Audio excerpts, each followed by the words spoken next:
ಮೂವಿಯ ಸ್ಟಾರ್ಟಿಂಗಲ್ಲಿ ಒಬ್ಬ ರಾಜ ತನ್ನ ಸೈನಿಕರ ಜೊತೆ ಒಂದು ಸುಂದರವಾದ ಮೌಂಟೇನ್ ಹತ್ರ ಹೋಗ್ತಾ ಇರ್ತಾನೆ.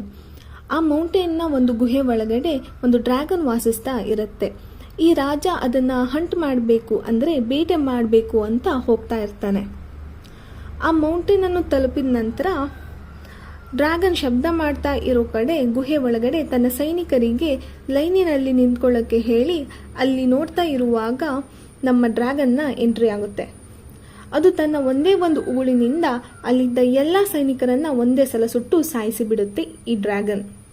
ಇನ್ನೇನು ರಾಜನನ್ನು ಕೂಡ ಸಾಯಿಸಬೇಕು ಅನ್ನುವಾಗ ರಾಜ ತನ್ನ ಕೈಯಲ್ಲಿದ್ದ ಕತ್ತಿಯನ್ನ ನೆಲಕ್ಕೆ ಹಾಕಿ ಡ್ರ್ಯಾಗನ್ನ ಮುಂದೆ ಸರೆಂಡರ್ ಆಗ್ತಾನೆ. ಮುಂದೆ ಏನಾಯ್ತು, ಡ್ರ್ಯಾಗನ್ ರಾಜನನ್ನ ಕೊಂದು ಹಾಕ್ತಾ ಏನ್ ಮಾಡ್ತು ಅನ್ನೋದನ್ನ ತೋರಿಸದೆ ಅಲ್ಲಿಗೆ ಸೀನ್ ಕಟ್ ಆಗುತ್ತೆ. ಮುಂದಿನ ಸೀನ್ನಲ್ಲಿ ಈ ಮೂವಿಯ ಹೀರೋಯಿನ್ನ ತೋರಿಸ್ತಾರೆ. ಈಗ ಬರೋ ಸೀನ್ಗಳು ಎಷ್ಟೋ ಸೆಂಚುರೀಸ್ ಆದ್ಮೇಲೆ. ಈ ಮೂವಿಯ ಹೀರೋಯಿನ್ನ ಹೆಸರು ಎಲೋಡಿ. ಹಾಗೆ ಅವಳಿಗೆ ಒಬ್ಳು ತಂಗಿ ಕೂಡ ಇರ್ತಾಳೆ, ಅವಳ ಹೆಸರು ಫ್ಲೋರಿಯಾ. ಇಬ್ರು ಸೇರಿ ಒಂದಿಷ್ಟು ಕಟ್ಟಿಗೆ ಸೌದೆಗಳನ್ನ ಒಟ್ಟು ಮಾಡ್ತಾ ಇರ್ತಾರೆ.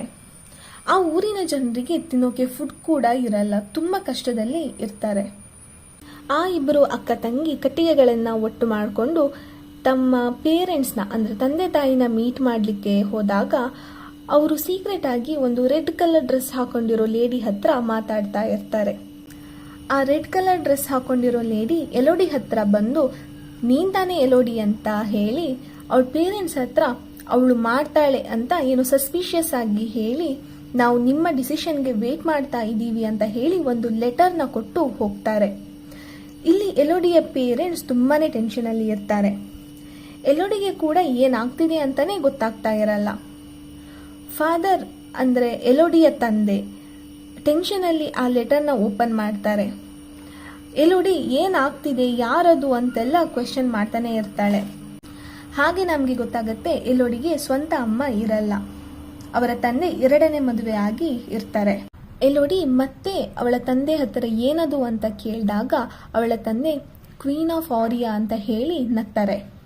ನೋಡಿದ್ರೆ ಆರಿಯಾದ ಕ್ವೀನ್ ಈ ಎಲೋಡಿಗೆ ಮದುವೆಯ ಪ್ರಪೋಸಲ್ನ ಕಳಿಸಿದ್ದಾರೆ.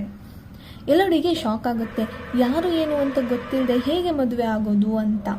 ಬಟ್ ಅವಳ ತಂದೆ ನಮ್ಮ ಊರಿನ ಜನರಿಗೋಸ್ಕರ ಆದರೂ ಒಪ್ಕೋ, ಇಲ್ಲಿ ಊಟಕ್ಕೆ ಸಹ ಏನಿಲ್ಲ ಅಂತೆಲ್ಲ ಹೇಳಿ ಎಮೋಷನಲ್ ಬ್ಲ್ಯಾಕ್ ಮೇಲ್ ಮಾಡಿ ಅವಳನ್ನ ಒಪ್ಪಿಸ್ತಾರೆ. ಎಲೋಡಿ ಸ್ವಲ್ಪ ಕನ್ಫ್ಯೂಷನ್ ಅಲ್ಲಿ ಇದ್ರೂ ತನ್ನ ಊರಿನ ಜನರಿಗೋಸ್ಕರ ಹಾಗೂ ಈ ಮದುವೆಯಿಂದ ಆಗುವ ಲಾಭದ ಬಗ್ಗೆ ಯೋಚನೆ ಮಾಡಿ ಓಕೆ ಅಂತ ಹೇಳ್ತಾಳೆ. ಮುಂದಿನ ಸೀನ್ನಲ್ಲಿ ಎಲೋಡಿ, ಫ್ಲೋರಿಯಾ, ಅವಳ ತಂದೆ ಹಾಗೂ ಮಲತಾಯಿ ಆರಿಯಾ ದೇಶಕ್ಕೆ ಹೊರಡ್ತಾರೆ. ಅವರ ಶಿಪ್ ಒಂದು ಕಡೆ ತುಂಬಾನೇ ಹೊಗೆ ತುಂಬಿರುವ ಕಡೆ ಹೋಗುವಾಗ ಎರಡು ಡ್ರ್ಯಾಗನ್ ಬಾಯಿಯಲ್ಲಿ ಬೆಂಕಿಯನ್ನು ಇಟ್ಕೊಂಡಿರೋದನ್ನ ನೋಡಿ ಭಯ ಪಡ್ತಾರೆ. ಮುಂದೆ ಹೋಗ್ತಾ ಅದು ಒಂದು ಸ್ಟ್ಯಾಚ್ಯೂ ಅಂತ ಗೊತ್ತಾಗಿ ಆರಾಮಾಗ್ತಾರೆ. ಆ ದೇಶದ ಸೌಂದರ್ಯವನ್ನು ನೋಡಿ ಎಲ್ಲರೂ ಫಿದಾ ಆಗೋಗ್ತಾರೆ. ಅಲ್ಲಿ ಒಬ್ಬ ಸೇವಕ ಬಂದು ಅವರನ್ನ ವೆಲ್ಕಮ್ ಮಾಡಿ ಅವರ ರೂಮ್ನ ತೋರಿಸ್ತಾನೆ. ಎಲೋಡಿಗೆ ನೆಕ್ಸ್ಟ್ ಪ್ರಿನ್ಸ್ ಹೆನ್ರಿನ ನೋಡ್ಲಿಕ್ಕೆ ರೆಡಿ ಆಗ್ಬೇಕು, ಈಗ ಸ್ವಲ್ಪ ರೆಸ್ಟ್ ಮಾಡಿ ಅಂತ ಹೇಳಿ ಆ ಸೇವಕ ಅಲ್ಲಿಂದ ಹೊರಡ್ತಾನೆ. ಎಲೋಡಿ ರೂಮಲ್ಲಿರೋ ಬಾಲ್ಕನಿಗೆ ಬಂದು ಹೊರಗಡೆ ನೋಡ್ತಾ ಇರುವಾಗ ಎದುರುಗಡೆ ಬಾಲ್ಕನಿಯಲ್ಲಿ ಒಂದು ಸುಂದರವಾದ ಹುಡುಗಿ ಇವಳನ್ನ ನೋಡಿ ಸ್ಮೈಲ್ ಮಾಡ್ತಾಳೆ. ಯಾರು ಆ ಹುಡುಗಿ ಅಂತ ಎಲೋಡಿ ಯೋಚನೆ ಮಾಡುವಷ್ಟರಲ್ಲಿ ಅಲ್ಲೊಬ್ಳು ಸೇವಕಿ ಬಂದು ಇವಳನ್ನ ರೂಮಿನ ಒಳಗಡೆ ಕರ್ಕೊಂಡು ಹೋಗ್ತಾಳೆ. ಹಾಗೆ ರಾತ್ರಿ ಕೂಡ ಆಗುತ್ತೆ. ನೋಡಿ ಮತ್ತೆ ಆ ಬಾಲ್ಕನಿಗೆ ಬಂದು ನೋಡಿದ್ರೆ ಎದುರುಗಡೆ ಇರುವ ಬಾಲ್ಕನಿಯಲ್ಲಿ ಲೈಟೇ ಕಾಣಿಸ್ತಾ ಇರಲ್ಲ. ಮತ್ತೆ ದೂರದ ಮೌಂಟೇನ್ ಅಲ್ಲಿ ಬೆಂಕಿ ಕಾಣಿಸ್ತಾ ಇರುತ್ತೆ. ಅದರ ಬಗ್ಗೆ ಯೋಚನೆ ಮಾಡ್ತಾ ಇರುವಾಗಲೇ ಅವಳ ತಂಗಿ ಬಂದು ಒಬ್ಳಿಗೆ ನಿದ್ದೆ ಬರ್ತಿಲ್ಲ, ನೀನ್ ಕೂಡ ಬಾ ಅಂತ ಹೇಳಿ ಇವಳನ್ನ ಅಲ್ಲಿಂದ ಕರ್ಕೊಂಡು ಹೋಗ್ತಾಳೆ. ಮುಂದಿನ ದಿನ ಎರಡು ಫ್ಯಾಮಿಲಿಗಳು ಮೀಟ್ ಆಗ್ತಾರೆ. ಎಲೋಡಿ ಹಾಗೂ ಪ್ರಿನ್ಸ್ ಜೊತೆಗೆ ಮಾತಾಡ್ಕೊಳ್ಳಿ ಅಂತ ಹೇಳಿ ಒಟ್ಟಿಗೆ ಬಿಡ್ತಾರೆ. ಇವರಿಬ್ರು ಹಾರ್ಸ್ ರೈಡಿಂಗ್ ಮಾಡಿಕೊಂಡು ಸುತ್ತಾಡ್ತಾ ಇರ್ತಾರೆ. ಹಾಗೆ ಇವರು ಮಾತಾಡ್ತಾ ಇವರಿಬ್ಬರ ಗುರಿ ಕೂಡ ಒಂದೇ ಅನ್ನೋದು ಗೊತ್ತಾಗತ್ತೆ. ಅದೇನಂದ್ರೆ to travel the world and see, ಅಂದ್ರೆ ದೇಶ ಸುತ್ತಬೇಕು, ನೋಡಬೇಕು, ತಿಳ್ಕೋಬೇಕು ಅನ್ನೋದು ಇವರಿಬ್ಬರ ಗುರಿ ಕೂಡ ಆಗಿರುತ್ತೆ. ಆ ದೇಶದ ರಾಣಿ ಎಲೋಡಿಯ ತಂದೆ ಹತ್ತಿರ ಪ್ರೈವೇಟ್ ಆಗಿ ಮಾತಾಡಬೇಕು ಅಂತ ಕರ್ಕೊಂಡು ಹೋಗಿ ಏನೋ ಮಾತಾಡ್ತಾರೆ. ಮಾತಾಡಿದ ಮೇಲೆ ಎಲೋಡಿಯ ತಂದೆ ತುಂಬ ಬೇಜಾರಲ್ಲಿ ಇರ್ತಾರೆ. ಅವರ ವೈಫ್ ಬಂದು ಏನಾಯಿತು ಅಂತ ಕೇಳಿದ್ರು ಅವರು ಏನೂ ಹೇಳಲ್ಲ. ಆದ್ದರಿಂದ ಎಲೋಡಿಯ ಮಲತಾಯಿಗೆ ಈ ಮದುವೆಯ ಬಗ್ಗೆ ಸ್ವಲ್ಪ ಡೌಟ್ ಸ್ಟಾರ್ಟ್ ಆಗುತ್ತೆ. ಎಲೋಡಿಯ ತಾಯಿ ಕ್ವೀನ್ ಹತ್ರ ಬಂದು ಆ ವಿಷಯದ ಬಗ್ಗೆ ಮಾತಾಡಲಿಕ್ಕೆ ನೋಡ್ತಾರೆ. ಬಟ್ ಅವರು ಇವರನ್ನು ತುಂಬ ಚೀಪಾಗಿ ನೋಡಿ ಎಲ್ಲರ ಎದುರು ಮರ್ಯಾದೆಯನ್ನು ತೆಗಿತಾರೆ. ಇಲ್ಲಿ ಎಲೋಡಿ ಪ್ರಿನ್ಸ್ ಹತ್ತಿರ ಮೌಂಟೇನ್ ಹತ್ರ ನೋಡಿದ ಫೈರ್ ಬಗ್ಗೆ ಕೇಳಿದಾಗ ಅದು ನಮ್ಮ ಪೂರ್ವಜರಿಗೋಸ್ಕರ ಇಟ್ಕೊಂಡಿರೋ ಸಂಪ್ರದಾಯ, ಏನೋ ಪೂಜೆ ಮಾಡ್ತಾ ಇದ್ವಿ ಅಂತ ಹೇಳಿ ಟಾಪಿಕ್ನ ಡೈವರ್ಟ್ ಮಾಡ್ತಾನೆ ಹೆನ್ರಿ. ಹಾಗೆ ಇಬ್ಬರು ತಮ್ಮ ಮನಸ್ಸಿನ ಮಾತುಗಳನ್ನು ಶೇರ್ ಮಾಡ್ಕೊಳ್ತಾ ಒಬ್ಬರನ್ನ ಒಬ್ಬರು ಇಷ್ಟಪಡಲಿಕ್ಕೆ ಸ್ಟಾರ್ಟ್ ಮಾಡ್ತಾರೆ. ಮುಂದಿನ ಸೀನ್ನಲ್ಲಿ ಎಲೋಡಿಯ ತಾಯಿ ಅವಳಿಗೆ ಈ ವಿಷಯದ ಬಗ್ಗೆ ವಾರ್ನ್ ಮಾಡಬೇಕು ಅಂತ ಎಷ್ಟೇ ಪ್ರಯತ್ನ ಪಟ್ಟರು ಎಲೋಡಿಯ ತಂದೆ ಬಂದು ಅವಳಿಗೆ ಏನೂ ವಿಷಯ ಗೊತ್ತಾಗದ ಹಾಗೆ ನೋಡ್ಕೋತಾರೆ. ಹಾಗೆ ನೆಕ್ಸ್ಟ್ ಡೇ ಅವರ ಮದುವೆ ಕೂಡ ಆಗೋಗುತ್ತೆ. ಮದುವೆ ಆದಮೇಲೆ ರಾಣಿ ನಮ್ಮದು ಒಂದು ಸಂಪ್ರದಾಯ ಇದೆ ಅಂತ ಹೇಳಿ ಎಲೋಡಿ ಹಾಗೂ ಹೆನ್ರಿನ ಆ ಮೌಂಟೇನ್ ಹತ್ರ ಕರ್ಕೊಂಡು ಹೋಗಲಿಕ್ಕೆ ಹೇಳ್ತಾಳೆ. ಅವ್ರು ಹೋಗೋ ದಾರಿ ಎಲ್ಲ ಫ್ಲವರ್ಸಲ್ಲಿ ತುಂಬಾ ಸುಂದರವಾಗಿ ಡೆಕೋರೇಟ್ ಕೂಡ ಮಾಡಿರ್ತಾರೆ. ಅಲ್ಲಿ ಒಂದು ಕಡೆ ಬ್ರಿಡ್ಜ್ ಇರುತ್ತೆ. ಅದನ್ನು ಕ್ರಾಸ್ ಮಾಡಿ ನೋಡಿದರೆ ಅಲ್ಲಿ ಒಂದಷ್ಟು ಜನ ಮಾಸ್ಕ್ ಹಾಕ್ಕೊಂಡು ಇವರಿಗೋಸ್ಕರ ವೆಯ್ಟ್ ಮಾಡ್ತಾ ಇರ್ತಾರೆ. ಅವರನ್ನು ನೋಡಿ ಎಲೋಡಿಗೆ ಸ್ವಲ್ಪ ಭಯ ಆದರೂ ಸಹ ಪ್ರಿನ್ಸ್ ಜೊತೆಗಿದ್ದಾನೆ ಅಂತ ಧೈರ್ಯದಲ್ಲಿ ಇರ್ತಾಳೆ. ಆ ಮಾಸ್ಕ್ ಹಾಕೊಂಡಿರೋ ಲೇಡೀಸ್ ತಾವು ಯಾಕೆ ಈ ಸಂಪ್ರದಾಯನ ಫಾಲೋ ಮಾಡ್ತಾ ಇದ್ದೀವಿ ಅನ್ನೋ ಸ್ಟೋರಿನ ಎಲೋಡಿಗೆ ಹೇಳೋಕ್ಕೆ ಸ್ಟಾರ್ಟ್ ಮಾಡ್ತಾರೆ. ತುಂಬ ಜನ್ರೇಷನಿಂದಾನು ನಮ್ಮ ಊರಿನ ಜನರನ್ನ ಸೇವ್ ಮಾಡ್ಕೊಳ್ಳೋದು ನಮ್ಮ ಡ್ಯೂಟಿ. ಇವತ್ತು ನೀನು ಕೂಡ ಆ ವುಮನ್ ಗ್ರೂಪ್ಗೆ ಸೇರ್ತೀಯ, ಯಾರು ಈ ಕಿಂಗ್ಡಮ್ನ ಬಿಲ್ಡ್ ಮಾಡಲಿಕ್ಕೆ ಹೆಲ್ಪ್ ಮಾಡಿದ್ದಾರೆ ಆ ಗ್ರೂಪ್ನ ಅಂತ ಹೇಳಿ ಎಲೋಡಿಗೆ ಒಂದು ಕಾಯಿನ್ನ ಕೊಡ್ತಾರೆ. ಈಗ ಬರುತ್ತೆ ರಿಯಲ್ ಸ್ಟೋರಿ. ನಮ್ಮ ಪೂರ್ವಜರು ಈ ಐಲ್ಯಾಂಡ್ಗೆ ಬಂದಾಗ ಅವ್ರು ಮಾತ್ರ ಇರಲಿಲ್ಲ. ಅವ್ರಿಗಿಂತ ಮೊದಲು ಅಲ್ಲಿ ಒಂದು ಜೀವಿ ಕೂಡ ವಾಸಿಸ್ತಾ ಇತ್ತು. ಅದರ ಪೀಳಿಗೆಯಲ್ಲೇ ಅದು ಕೊನೆ ಪೀಳಿಗೆ ಆಗಿತ್ತು. ಅಂದರೆ ಅದು ಎಕ್ಸ್ಟಿಂಕ್ಟ್ ಆಗೋ ಸಿಚುವೇಶನಲ್ಲಿ ಇತ್ತು. ಅದು ಊರ ಜನರಿಗೆ ತೊಂದರೆ ಕೊಡಲಿಕ್ಕೆ ಬಂತು. ಅದಕ್ಕೆ ಆ ಊರಿನ ರಾಜ ತನ್ನ ಸೋಲ್ಜರ್ಸ್ ಜೊತೆ ಅದನ್ನು ಸಾಯಿಸೋಕೆ ಅಂತ ಹೊರಡ್ತಾನೆ. ಇದು ಯಾವ ಸೀನ್ ಅಂದರೆ ನಾವು ಮೂವಿಯ ಸ್ಟಾರ್ಟಿಂಗಲ್ಲಿ ನೋಡಿದ್ವಲ್ಲ ಅದೇ ಸೀನು. ಬಟ್ ಆ ಸೈನಿಕರ ಗುಂಪು ಆ ಡ್ರ್ಯಾಗನ್ಗೆ ಯಾವುದೇ ಮ್ಯಾಚ್ ಇರಲಿಲ್ಲ. ಅಲ್ಲಿದ್ದ ಸೋಲ್ಜರ್ಸ್ ಎಲ್ಲ ಸತ್ತು ಹೋದರು. ಆದರೆ ಆ ರಾಜನಿಗೆ ಆ ಡ್ರ್ಯಾಗನ್ ಒಂದು ಚಾನ್ಸ್ ಕೊಡ್ತು. ರಾಜ ತನ್ನ 3 ಹೆಣ್ಣು ಮಕ್ಕಳನ್ನು ಆ ಮಾನ್ಸ್ಟರ್ಗೆ ಕೊಡಬೇಕಿತ್ತು ಆ ಡೀಲ್ ಪ್ರಕಾರ. ಹಾಗೆ ಕೊಟ್ಟರೆ ಈ ಐಲ್ಯಾಂಡ್ನ ಶೇರ್ ಮಾಡ್ಕೋಬೋದು ಅಂತ ಡ್ರ್ಯಾಗನ್ ರಾಜನ ಜೊತೆ ಡೀಲ್ ಮಾಡ್ಕೊತು. ಹಾಗೆ ರಾಜ ಕೂಡ ತನ್ನ ಡ್ಯೂಟಿಗೋಸ್ಕರ, ತನ್ನ ದೇಶಕ್ಕೋಸ್ಕರ, ತನ್ನ ಜನರಿಗೋಸ್ಕರ ತನ್ನ 3 ಜನ ಹೆಣ್ಮಕ್ಕಳನ್ನ ಆ ಡ್ರ್ಯಾಗನ್ಗೆ ಕೊಟ್ಬಿಟ್ಟ ಅಂತ ಹೇಳಿ ಆ ಸ್ಟೋರಿನ ಮುಗಿಸ್ತಾಳೆ. ನೆಕ್ಸ್ಟ್ ಅವರ ಸಂಪ್ರದಾಯದ ಕೊನೆಯ ಭಾಗವಾಗಿ ಪ್ರಿನ್ಸ್ ಹೆನ್ರಿ ಹಾಗೂ ಎಲೋಡಿಯ ಕೈನ ಕುಯ್ದು ಅವರ ಬ್ಲಡ್ ಮಿಕ್ಸ್ ಆಗೋ ಹಾಗೆ ಎಲೋಡಿ ಕೈ ಮೇಲೆ ಹೆನ್ರಿ ಕೈನ ಇಟ್ಟು, ಈಗ ನಮ್ಮ ಸಂಪ್ರದಾಯ ಮುಗೀತು, ನೀನು ಈಗ ರಾಯಲ್ ಬ್ಲಡ್ ಪ್ರಿನ್ಸಸ್ ಆಫ್ ಆರಿಯಾ ಅಂತ ಹೇಳಿ ಕಾಯಿನ ಬ್ರಿಡ್ಜ್ ಕೆಳಗೆ ಟಾಸ್ ಮಾಡು ಅಂತ ಹೇಳ್ತಾರೆ. ಎಲೋಡಿನೂ ಅವರು ಹೇಳಿದ ಹಾಗೇನೆ ಮಾಡ್ತಾಳೆ. ಅಲ್ಲಿರೋರೆಲ್ಲ ಇವಳಿಗೆ ತಲೆ ಬಾಗ್ತಾರೆ. ಪ್ರಿನ್ಸ್ ಹಾಗೂ ಎಲೋಡಿ ಅಲ್ಲಿಂದ ಹೊರಟಾಗ ಹೆನ್ರಿ ಅವಳ ಹತ್ತಿರ ನಾನು ನಿನ್ನ ಎತ್ಕೊಂಡು ಬರಬೇಕು ಅಂತ ಹೇಳಿದಾಗ, ಇಲ್ಲ ನಾನು ನಡ್ಕೊಂಡೆ ಬರ್ತೀನಿ ಅಂತ ಎಲೋಡಿ ಹೇಳ್ತಾಳೆ. ಆವಾಗ ಪ್ರಿನ್ಸ್ ಅವಳನ್ನು ಸ್ಟಾಪ್ ಮಾಡಿ ಫುಲ್ ರೊಮ್ಯಾಂಟಿಕ್ ಆಗಿ ಎಲೋಡಿನ ಎತ್ಕೊಂಡು ಬ್ರಿಡ್ಜ್ನ ಕ್ರಾಸ್ ಮಾಡ್ತಾ ಇರ್ತಾನೆ. ಮಿಡಲಲ್ಲಿ ಸ್ಟಾಪ್ ಮಾಡಿ ಐ ಆಮ್ ಸಾರಿ ಅಂತ ಹೇಳ್ತಾನೆ. ಎಲೋಡಿಗೆ ಯಾಕೆ ಇವನು ಹೀಗೆ ಹೇಳ್ತಿದ್ದಾನೆ ಅಂತ ಯೋಚನೆ ಮಾಡ್ತಾ ಇರಬೇಕಾದ್ರೇನೆ ಹೆನ್ರಿ ಅವಳನ್ನು ಆ ಬ್ರಿಡ್ಜ್ ಮೇಲಿಂದ ಕೆಳಗಡೆ ಎಸೆದು ಬಿಡ್ತಾನೆ. ಕೆಳಗೆ ಬಿದ್ದ ಎಲೋಡಿ ಎಚ್ಚರ ಆಗಿ ನೋಡಿದಾಗ ಅವಳಿಗೆ ಏನಾಗ್ತಿದೆ ಅಂತಾನೆ ಗೊತ್ತಾಗ್ತಾ ಇರಲ್ಲ. ಮೈಯೆಲ್ಲ ಏಟಾಗಿ ಬ್ಲಡ್ ಬರುತ್ತಾ ಇರುತ್ತೆ. ತಾನೇ ಆ ಬೆಟ್ಟನ ಹತ್ತಿ ಮೇಲೆ ಹೋಗ್ಲಿಕ್ಕೆ ಆಗ್ತದಾ ಅಂತ ನೋಡ್ತಾಳೆ. ಬಟ್ ಅವಳ ಕೈಯಿಂದ ಸಾಧ್ಯ ಆಗೋದಿಲ್ಲ. ಯಾರಾದರೂ ಹೆಲ್ಪ್ಗೆ ಬರ್ತಾರಾ ಅಂತ ಹೆಲ್ಪ್ ಯಾರಾದರೂ ಇದ್ದೀರಾ ಅಂತ ಕಿರ್ಚಾಡ್ತಾಳೆ. ಅವಳು ಮಾಡಿದ ಸೌಂಡ್ಗೆ ದೂರದಲ್ಲಿ ಮಲಗಿದ್ದ ಡ್ರ್ಯಾಗನ್ಗೆ ಎಚ್ಚರ ಆಗುತ್ತೆ. ಹಾಗೆ ಅವಳು ಅಲ್ಲೇ ಅಳ್ತಾ ಕೂತು ತಾನು ಹಾಕೊಂಡು ಬಂದಿದ್ದ ಮದುವೆಯ ಜ್ಯುವೆಲ್ರಿ ಎಲ್ಲಾನ ಅಲ್ಲೇ ಕಿತ್ತು ಎಸಿತಾ ಇರ್ತಾಳೆ. ಹಾಗೆ ಎಸಿತಾ ಅಲ್ಲಿ ನೋಡಿದಾಗ ಅಲ್ಲಿ ಅವಳಿಗೆ ತುಂಬ ಜ್ಯುವೆಲ್ರಿ ಎಲ್ಲ ಬಿದ್ದಿರೋದು ಕಾಣಿಸುತ್ತೆ. ಬಟ್ ಅದ್ಯಾವುದು ಅವಳದಾಗಿರಲ್ಲ. ಅದನ್ನೆಲ್ಲ ನೋಡಿದ ಕೂಡಲೇ ಅವಳಿಗೆ ರಿಯಲೈಸ್ ಆಗುತ್ತೆ, ಆ ಮಾಸ್ಕ್ ಹಾಕಿದ್ದ ಲೇಡಿ ಹೇಳಿದ್ದ ಸ್ಯಾಕ್ರಿಫೈಸ್ ನಾನೇ ಅಂತ. ಹಾಗೆ ನಮ್ಮ ಮೂವಿಯ ಹೀರೋಯಿನ್ ಏನು ಸುಮ್ಮನೆ ಹತ್ಕೊಂಡು ಮೂಲೆಯಲ್ಲಿ ಕೂತ್ಕೊಳ್ಳೋ ಹುಡುಗಿ ಏನಲ್ಲ, ತುಂಬ ಬ್ರೇವ್ ಇದ್ದಾಳೆ. ಸೊ ಧೈರ್ಯ ತಗೊಂಡು ಆ ಸೌಂಡ್ ಬರ್ತಿರೋ ಕಡೆ ಹೋಗ್ತಾಳೆ. ನೋಡಿದರೆ ಒಂದು ಹಕ್ಕಿ ಬೆಂಕಿಯಲ್ಲಿ ಸುಟ್ಟು ಹೋಗ್ತಾ ಹಾರಾಡ್ಕೊಂಡು ಬಂದು ಬೀಳುತ್ತೆ. ಅದನ್ನು ಸೇವ್ ಮಾಡಲಿಕ್ಕೆ ನೋಡಿದ್ರು ಅದು ಬದುಕಲ್ಲ. ಏನಾಯಿತು ನಿನಗೆ ಅಂತ ಹಕ್ಕಿ ಹತ್ರ ಕೇಳ್ತಾ ಇರಬೇಕಾದ್ರೇ ಇನ್ನೊಂದು ಸೌಂಡು ಕೇಳಿಸುತ್ತೆ. ನೋಡಿದರೆ ಈ ಥರ ರಾಶಿ ಹಕ್ಕಿಗಳು ಬೆಂಕಿಯಲ್ಲಿ ಹಾರಾಡಿಕೊಂಡು ಬಂದು ಇವಳ ಅಕ್ಕಪಕ್ಕನೆ ಬಿದ್ದು ಸುಟ್ಟು ಸತ್ತೋಗುತ್ತೆ. ಎಲೋಡಿ ಹೆದರ್ಕೊಂಡು ಅಮ್ಮ ನನಗೆ ಧೈರ್ಯ ಕೊಡು ಅಂತ ಹೇಳಿದಾಗ ಅಮ್ಮ ಅನ್ನೋ ವರ್ಡನ್ನ ಯಾರೋ ವಾಪಸ್ ರಿಪೀಟ್ ಮಾಡ್ತಾರೆ. ನೋಡಿದರೆ ಅವಳ ಹಿಂದೆನೇ ಇಷ್ಟು ದೊಡ್ಡದಾದ ಡ್ರ್ಯಾಗನ್ ನಿಂತಿರುತ್ತೆ. ನೋಡ್ಲಿಕ್ಕೇನೆ ತುಂಬಾ ಭಯ ಆಗುತ್ತೆ. ಎಲೋಡಿ ಹೋಗಿ ಬಚ್ಚಿಟ್ಕೋತಾಳೆ. ಅದು ಅವಳ ನೇಮ್ ಕೇಳುತ್ತೆ. ಅದಕ್ಕೆ ಏನಂದರೆ ಒಂಥರ ಆಟ ಆಡಿಸ್ಕೊಂಡು ಸಾಯಿಸಬೇಕು ಅನ್ನೋದು ಅದರ ಇಂಟೆನ್ಷನ್ ಆಗಿರುತ್ತೆ. ಎಲೋಡಿ ಸಾಧ್ಯವಾದಷ್ಟು ಅದರಿಂದ ತಪ್ಪಿಸ್ಕೊಳ್ಳಿಕ್ಕೆ ನೋಡ್ತಾಳೆ. ಅದು ರನ್ ಅಂದಾಗ ಇವಳು ಓಡಿ ಹೋಗಿ ತಪ್ಪಿಸ್ಕೊತಾಳೆ. ಹೀಗೆ ಡ್ರ್ಯಾಗನಿಂದ ತಪ್ಪಿಸ್ಕೊಂಡು ಓಡಿ ಹೋಗುವಾಗ ಒಂದು ಕಡೆ ಅರ್ಧ ಸುಟ್ಟು ಹೋಗಿರೋ ಬಾಡಿನ ನೋಡ್ತಾಳೆ. ಯಾರದು ಅಂತ ನೋಡಿದ್ರೆ ಇವಳ ಮದುವೆ ಹಿಂದಿನ ದಿನ ಬಾಲ್ಕನಿಯಲ್ಲಿ ನಿಂತು ಇವಳ ನೋಡಿ ಸ್ಮೈಲ್ ಕೊಟ್ಟ ಸುಂದರವಾದ ಹುಡುಗಿ. ಈಗ ನೋಡಿದ್ರೆ ಅವಳು ಇಲ್ಲಿ ಬಂದು ಸತ್ತೋಗಿದ್ದಾಳೆ. ಇದನ್ನ ನೋಡಿ ಎಲೋಡಿಗೆ ರಿಯಲೈಸ್ ಆಗುತ್ತೆ, ಈ ನಮ್ಮ ಹ್ಯಾಂಡ್ಸಮ್ ಪ್ರಿನ್ಸ್ ಇವಳೊಬ್ಳನ್ನೇ ಮದುವೆ ಆಗಿಲ್ಲ, ಇಂಥ ಎಷ್ಟೋ ಜನರನ್ನ ಮದುವೆ ಆಗಿ ಹೀಗೆ ಸಾಯಿಸಿದಾನೆ ಅಂತ.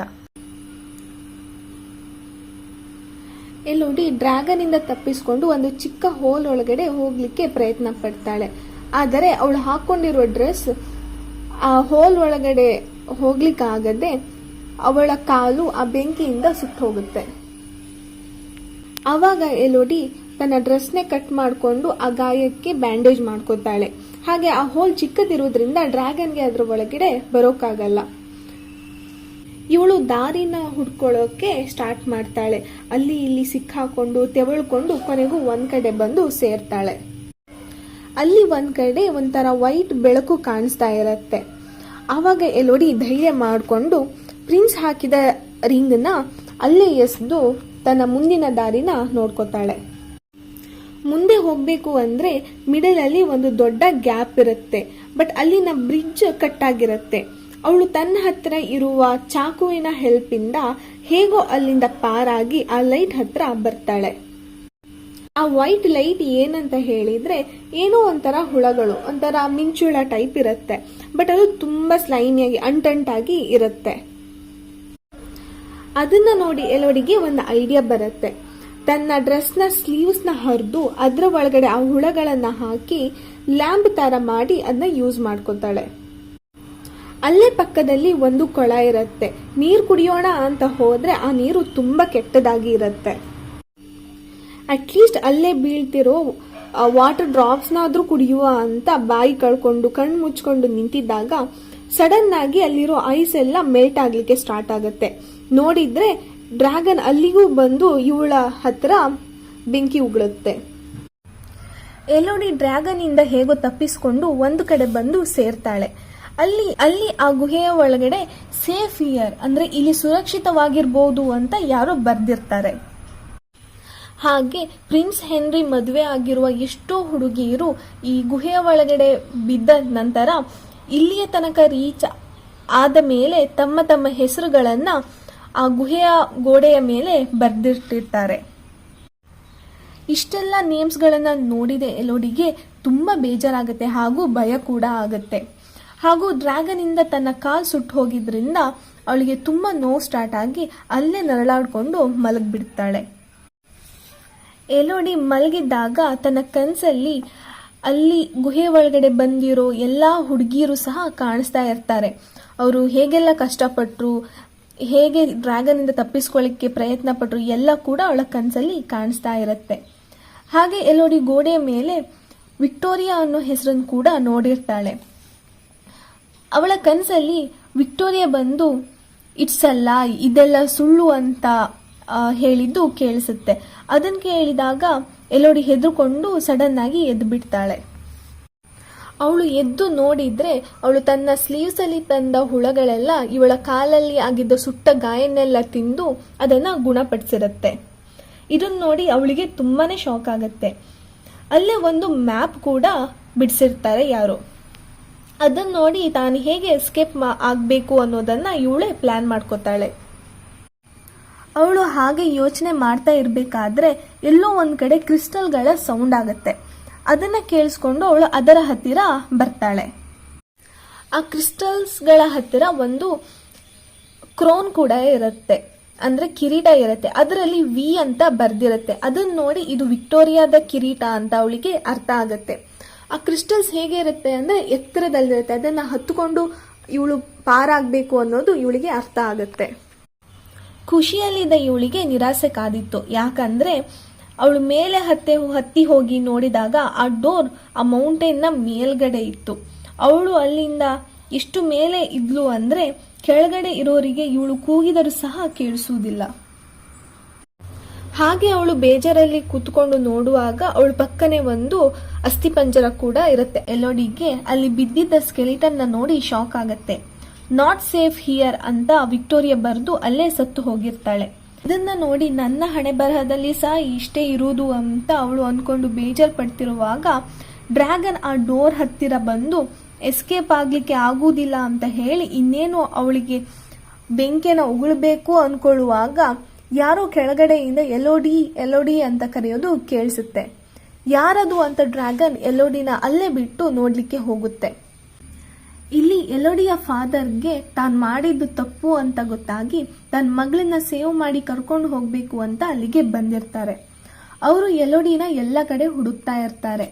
ಬಟ್ ಡ್ರ್ಯಾಗನ್ ಬಂದು ಅವರ ಜೊತೆ ಇದ್ದ ಒಬ್ಬೊಬ್ಬರನ್ನೇ ಸಾಯಿಸ್ತಾ ಇರತ್ತೆ. ಅವಳ ಫಾದರ್ನ ಯೂಸ್ ಮಾಡಿಕೊಂಡು ಎಲೋಡಿನ ಕರ್ಸ್ಕೋಬೇಕು ಅಂತ ಕೂಡ ಇದು ಪ್ಲಾನ್ ಮಾಡುತ್ತೆ. ಇಲ್ಲಿ ಎಲೋಡಿ ಅವಳ ತಂದೆ ಹತ್ತಿರ ಬರಬೇಕಾದ್ರೆ ಒಂದು ಪ್ಲೇಸ್ ಅಲ್ಲಿ ನೋಡ್ತಾಳೆ. ಅವಳಿಗೆ ಅದನ್ನ ನೋಡಿ ಶಾಕ್ ಆಗುತ್ತೆ. ಏನಂದ್ರೆ ಡ್ರ್ಯಾಗನ್ ಮೂವಿಯ ಸ್ಟಾರ್ಟಿಂಗ್ ಅಲ್ಲಿ ಕಿಂಗ್ ಹತ್ತಿರ 3 ಹೆಣ್ಣು ಮಕ್ಕಳನ್ನ ಯಾಕೆ ಕೇಳಿದ್ದು ಅನ್ನೋದು ಈ ಎಲೋಡಿಗೆ ಅರ್ಥ ಆಗುತ್ತೆ. ಮೂವಿಯ ಸ್ಟಾರ್ಟಿಂಗ್ ಸೀನ್ನಲ್ಲಿ ರಾಜ ಈ ಗುಹೆಯ ಒಳಗಡೆ ಬಂದು ಈ ಡ್ರ್ಯಾಗನ್ನ 3 ಮಕ್ಕಳು ಅಂದ್ರೆ ಮೊಟ್ಟೆಯಿಂದ ಹೊರಗೆ ಬರೋಕ್ಕೂ ಮೊದಲೇನೆ ಕೊಂದು ಹಾಕಿರ್ತಾನೆ. ಇದೇ ಕೋಪಕ್ಕೆ ಡ್ರ್ಯಾಗನ್ ಆ ರಾಜನ 3 ಹೆಣ್ಣು ಮಕ್ಕಳನ್ನ ಕೇಳಿರ್ತದೆ. ಯಾಕಂದ್ರೆ ಸ್ವಂತ ಮಕ್ಕಳನ್ನ ಕಳ್ಕೊಳ್ಳೋ ಆ ನೋವು ಈ ರಾಜನಿಗೂ ಗೊತ್ತಾಗ್ಲಿ ಅನ್ನೋದು ಅದರ ಇಂಟೆನ್ಷನ್ ಆಗಿರುತ್ತೆ. ಈ ಕಡೆ ಎಲೋಡಿ ಮುಂದೆನೆ ಎಲೋಡಿಯ ತಂದೆಯನ್ನ ಆ ಡ್ರ್ಯಾಗನ್ ತನ್ನ ಕೈಯಿಂದ ಚುಚ್ಚಿ ಬಿಡುತ್ತೆ. ಡ್ರ್ಯಾಗನ್ ಈ ಎಲೋಡಿಯನ್ನ ಹುಡುಕ್ತಾ ಇರುವಾಗ ಅವಳ ತಂದೆಯ ಜೊತೆ ಬಂದಿದ್ದ ಒಬ್ಬ ಫ್ರೆಂಡ್ ದೂರದಲ್ಲಿ ಏನೋ ಸೌಂಡ್ ಮಾಡ್ತಾನೆ. ಈ ಗ್ಯಾಪ್ ಅನ್ನ ಯೂಸ್ ಮಾಡಿಕೊಂಡು ಎಲೋಡಿ ತನ್ನ ಫಾದರ್ಗೆ ಫೈನಲ್ ಗುಡ್ ಬೈನ ಹೇಳ್ತಾಳೆ. ಹಾಗೆ ತನ್ನ ತಂಗಿ ಫ್ಲೋರಿಯಾ ಮತ್ತು ಅವಳ ಮಲತಾಯಿ ಅವಳಿಗೋಸ್ಕರ ಶಿಪ್ಪಲ್ಲಿ ವೇಟ್ ಮಾಡ್ತಾರೆ ಅನ್ನೋದನ್ನು ಕೂಡ ಅವಳ ತಂದೆ ಅವಳಿಗೆ ಹೇಳಿ ಸತ್ತೋಗ್ತಾರೆ. ಇವಳ ತಂದೆ ಈ ಗುಹೆಯ ಹತ್ತಿರ ಬರಲಿಕ್ಕೆ ಯೂಸ್ ಮಾಡಿದ್ದ ಹಗ್ಗನ ಯೂಸ್ ಮಾಡಿಕೊಂಡು ಡ್ರ್ಯಾಗನ್ ಕೈಯಿಂದ ಜಸ್ಟ್ ಮಿಸ್ ಆಗಿ ಹೊರಗೆ ಬಂದ್ಬಿಡ್ತಾಳೆ ಎಲೋಡಿ. ಹೊರಗೆ ನಿಲ್ಲಿಸಿದ್ದ ಕುದುರೆಯ ಮೇಲೆ ಕೂತ್ಕೊಂಡು ಹೊರಡುತ್ತಾಳೆ. ಅದು ಡ್ರ್ಯಾಗನ್ ಅವಳನ್ನ ಫಾಲೋ ಮಾಡುತ್ತದೆ. ಕುದುರೆಯಿಂದ ಕೆಳಗೆ ಹಾರಿ ಒಂದು ಕಲ್ಲು ಕೆಳಗಡೆ ಅವಿತ್ಕೊಂಡು ಡ್ರ್ಯಾಗನ್ನ ಹಾರ್ಸ್ ಇಂದ ಡಿಸ್ಟ್ರಾಕ್ಟ್ ಮಾಡ್ತಾಳೆ. ಈ ಡ್ರ್ಯಾಗನ್ಗೆ ಅವಳು ಎಲ್ಲಿ ಹೋದ್ಲು ಅನ್ನೋದು ಸಹ ಗೊತ್ತಾಗಲ್ಲ. ಈ ಕಡೆ ಈ ಡ್ರ್ಯಾಗನ್ಗೆ ತುಂಬಾನೇ ಕೋಪ ಬರುತ್ತೆ. ಕೋಪ ಮಾಡಿಕೊಂಡು ಆಕಾಶದ ಮೇಲೆ ಹೋಗಿ ಮೋಡದ ಮೇಲೆ ಎಲ್ಲ ಬೆಂಕಿ ಹಾಕಿ ಬೆಂಕಿಯ ಮಳೆನೇ ಬರೋ ಹಾಗೆ ಮಾಡುತ್ತೆ. ಇದನ್ನ ನೋಡಿದ ಕ್ವೀನ್ಗೆ ಕೋಪ ಬರುತ್ತೆ. ಎಲೋಡಿ ತಪ್ಪಿಸ್ಕೊಂಡ್ಲು ಅನ್ನೋದು ಕೂಡ ಅರ್ಥ ಆಗೋಗುತ್ತೆ. ಎಲೋಡಿಯ ಫಾದರ್ ತಮ್ಮ ಮಗಳನ್ನ ಕೊಡ್ತೀವಿ ಅಂತ ಪ್ರಾಮಿಸ್ ಮಾಡಿದ್ರು. ಎಲೋಡಿ ಇಲ್ಲ ಅಂದ್ರೆ ಏನಂತೆ, ಅವಳ ತಂಗಿ ಫ್ಲೋರಿಯಾ ಇದ್ದಾಳೆ ಅಂತ ಹೇಳಿ ಸ್ಟೆಪ್ ಮದರ್ಗೆ ಚೂರಿ ಹಾಕಿ ಫ್ಲೋರಿಯಾನ ಕರ್ಕೊಂಡು ಬರ್ತಾಳೆ ಆ ಕ್ವೀನ್. ಹೆನ್ರಿ ಈ ಸಲ ಫ್ಲೋರಿಯಾ ಇನ್ನೂ ಚಿಕ್ಕ ಹುಡುಗಿ, ನನಗೆ ಆಗಲ್ಲ ಅಂತ ಹೇಳಿದಕ್ಕೆ ಈ ಕ್ವೀನ್ ತನ್ನ ಕೈಯನ್ನೇ ಕಟ್ ಮಾಡಿಕೊಂಡು ಫ್ಲೋರಿಯಾ ಬ್ಲಡ್ ಜೊತೆ ಮಿಕ್ಸ್ ಮಾಡಿ ಫ್ಲೋರಿಯಾನ ಆ ಬೆಟ್ಟದ ಮೇಲಿಂದ ಆ ಗುಹೆಯ ಒಳಗಡೆ ಹಾಕ್ತಾಳೆ. ಮೇಲಿಂದ ಬಿದ್ದ ಫ್ಲೋರಿಯಾ ಪ್ರಜ್ಞೆ ತಪ್ಪಿ ಬಿದ್ದಿರ್ತಾಳೆ. ಫ್ಲೋರಿಯಾನ ಕರ್ಕೊಂಡು ಹೋಗ್ಲಿಕ್ಕೆ ಎಲೋಡಿ ಬಂದೇ ಬರ್ತಾಳೆ ಅಂತ ಈ ಡ್ರ್ಯಾಗನ್ ಫ್ಲೋರಿಯಾನ ಒಂದು ಕಡೆ ಮಲಗಿಸಿರುತ್ತೆ. ಹೋಗ್ತಾ ಇರುವಾಗ ಸ್ಟೆಪ್ ಮದರ್ ಸಾಯೋ ಸಿಚುವೇಶನ್ ಅಲ್ಲಿ ಇದ್ರೂ ಸಹ ಎಲೋಡಿಗೆ ಎಲ್ಲ ವಿಷಯ ಹೇಳಿದಾಗ ಫ್ಲೋರಿಯಾನ ಸೇವ್ ಮಾಡಲಿಕ್ಕೆ ಎಲೋಡಿ ಮತ್ತೆ ಆ ಗುಹೆ ಹತ್ತಿರ ಹೋಗ್ತಾಳೆ. ಆಲ್ರೆಡಿ ಒಂದ್ಸಲ ಎಕ್ಸ್ಪೀರಿಯನ್ಸ್ ಇರೋದ್ರಿಂದ ಕ್ವಿಕ್ಕಾಗಿ ಆ ಗುಹೆನ ರೀಚ್ ಆಗ್ತಾಳೆ. ಈ ಸಲ ಗುಹೆಗೆ ಹೋದವಳೆ ಫಸ್ಟು ಒಂದು ಟ್ರ್ಯಾಪ್ನ ರೆಡಿ ಮಾಡ್ತಾಳೆ ಆ ಡ್ರ್ಯಾಗನ್ನ ಡಿಸ್ಟ್ರಾಕ್ಟ್ ಮಾಡಲಿಕ್ಕೆ. ಆ ಡ್ರ್ಯಾಗನ್ ಡಿಸ್ಟ್ರಾಕ್ಟ್ ಆಗಿರುವಾಗ ಆ ಗ್ಯಾಪನ್ನೇ ಯೂಸ್ ಮಾಡಿಕೊಂಡು ತನ್ನ ತಂಗಿ ಫ್ಲೋರಿಯಾನ ಹೋಗಿ ಮೀಟ್ ಆಗ್ತಾಳೆ. ಅಲ್ಲೇ ಬಿದ್ದಿದ್ದ ತನ್ನ ತಂದೆಯ ಕತ್ತಿಯನ್ನು ಯೂಸ್ ಮಾಡಿಕೊಂಡು ಡ್ರ್ಯಾಗನ್ ಹತ್ತಿರ ಫೈಟ್ ಮಾಡಲಿಕ್ಕೆ ಟ್ರೈ ಮಾಡ್ತಾಳೆ. ಹಾಗೆ ಆ ಡ್ರ್ಯಾಗನ್ ಬೆಂಕಿ ಉಗುಳುವಾಗ ಅದರ ಬೆಂಕಿ ಅದನ್ನು ಸುಡೋ ಹಾಗೆ ಮಾಡ್ತಾಳೆ.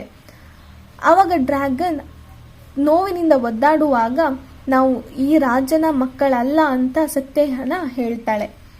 ಬಟ್ ಆ ಡ್ರ್ಯಾಗನ್ ಅವಳನ್ನ ನಂಬೋದೇ ಇಲ್ಲ. ಹಾಗೆ ಫೈಟ್ ಮಾಡ್ತಾ ಡ್ರ್ಯಾಗನ್ ಕಣ್ಣಿಗೆ, ಕುತ್ತಿಗೆಗೆ, ಕಾಲ್ಗೆ ಕತ್ತಿಯಿಂದ ತಿವಿದು ನೋವು ಮಾಡ್ತಾಳೆ. ನಾನು ಅವ್ರ ಥರ ಅಲ್ಲ ಅಂತ ಹೇಳಿದ್ರೆ ನಿನ್ನ ಬ್ಲಡ್ಡಲ್ಲೇ ನನಗೆ ಗೊತ್ತಾಗ್ತಿದೆ ನೀನು ಅವರ ಮಗಳು ಅಂತ ಡ್ರ್ಯಾಗನ್ ಹೇಳುತ್ತೆ. ಫೈಟ್ ಮಾಡಿ ಮಾಡಿ ಸುಸ್ತಾದಾಗ ಎಲೋಡಿಗೆ ಒಂದು ಐಡಿಯಾ ಬರುತ್ತೆ. ತನ್ನ ಕೈಯಲ್ಲಿ ಆಗಿದ್ದ ಗಾಯನ ತೋರಿಸಿ ಹಾಗೆ ಅವಳ ತಂಗಿಯ ಕೈಯಲ್ಲೂ ಮಾಡಿದ ಗಾಯನ ತೋರಿಸಿ ಹೇಗೆ ಇನ್ನೋಸೆಂಟ್ ಹುಡುಗಿರನ್ನ ಮೋಸ ಮಾಡಿ ರಾಯಲ್ ಬ್ಲಡ್ ಅಂತ ಹೇಳಿ ನಿನಗೆ ಮೋಸ ಮಾಡ್ತಿದ್ದಾರೆ ಅನ್ನೋದನ್ನ ಎಲೋಡಿ ಡ್ರ್ಯಾಗನ್ಗೆ ಅರ್ಥ ಮಾಡಿಸ್ತಾಳೆ. ಇದನ್ನೆಲ್ಲ ಕೇಳಿಸ್ಕೊಂಡ ಡ್ರ್ಯಾಗನ್ಗೆ ಬೇಜಾರಾಗಿ ನನ್ನನ್ನು ಸಾಯಿಸ್ಬಿಡು ಅಂತ ಎಲೋಡಿನ ಕೇಳ್ಕೊಳ್ಳುತ್ತೆ. ಬಟ್ ಎಲೋಡಿಗೆ ಬೇರೆನೇ ಪ್ಲಾನ್ಸ್ ಇರುತ್ತೆ.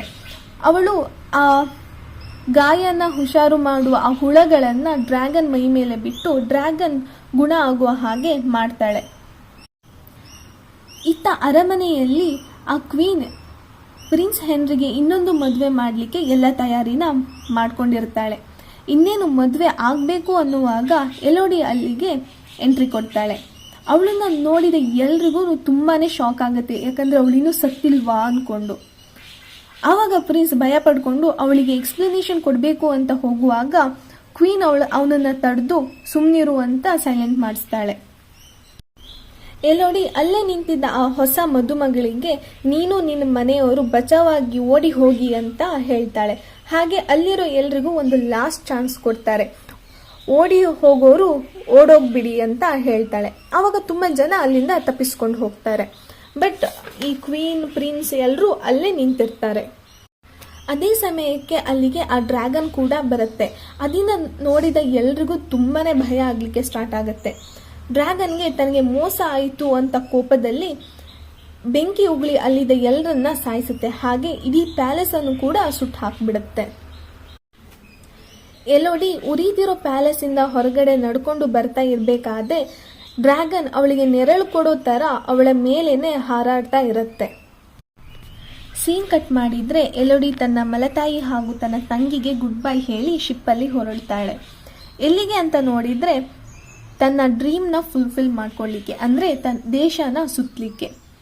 ಡ್ರ್ಯಾಗನ್ ಕೂಡ ಅವಳನ್ನು ಫಾಲೋ ಮಾಡ್ತಾ ಇರುತ್ತೆ.